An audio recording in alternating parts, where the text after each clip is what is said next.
ભરૂચમાં પ્રાથમિક શૈક્ષિક સંઘ દ્વારા વડાપ્રધાનને સંબોધીને કલેક્ટરને આવેદનપત્ર પાઠવી ફરજિયાત કરાયેલી ટેટ અને ટેટ પરીક્ષાની મુક્તિ સહિતની માંગ કરવામાં આવી હતી। રાજ્યમાં સરકારી અને મ્યુનિસિપલ કોર્પોરેશન સંચાલિત શાળાઓના શિક્ષકો પોતાની પડતર માંગણીઓ લઈને આરપારના મૂળમાં જોવા મળી રહ્યા છે।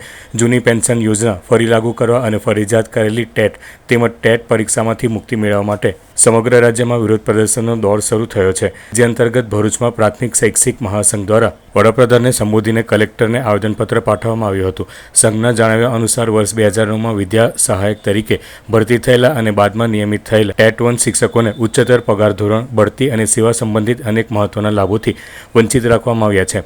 સરકારી પરિપત્રો હોવા છતાં સ્થાનિક તંત્ર અમલ કરતું ન હોવાથી શિક્ષકોએ આંદોલનનો માર્ગ અપનાવ્યો છે। હું પ્રવીણભાઈ સોલંકી, અધ્યક્ષ રાષ્ટ્રીય શૈક્ષિક મહાસંઘ ભરૂચ જિલ્લો।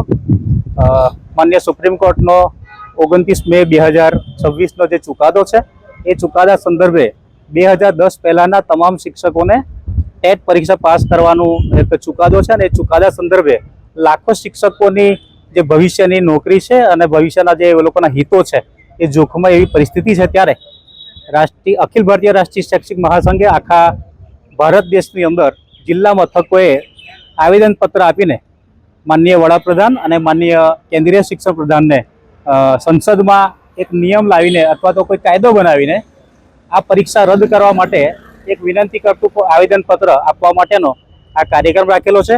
અને એક કાર્યક્રમ સંદર્ભે આજે ભરૂચ જિલ્લા શૈક્ષિક મહાસંઘ પણ માનનીય કલેક્ટર સાહેબને આવેદનપત્ર આપીને વડાપ્રધાનશ્રીને વિનંતી કરવા જઈ રહ્યું છે અને એના ભાગરૂપે આ કાર્યક્રમ યોજાયો છે।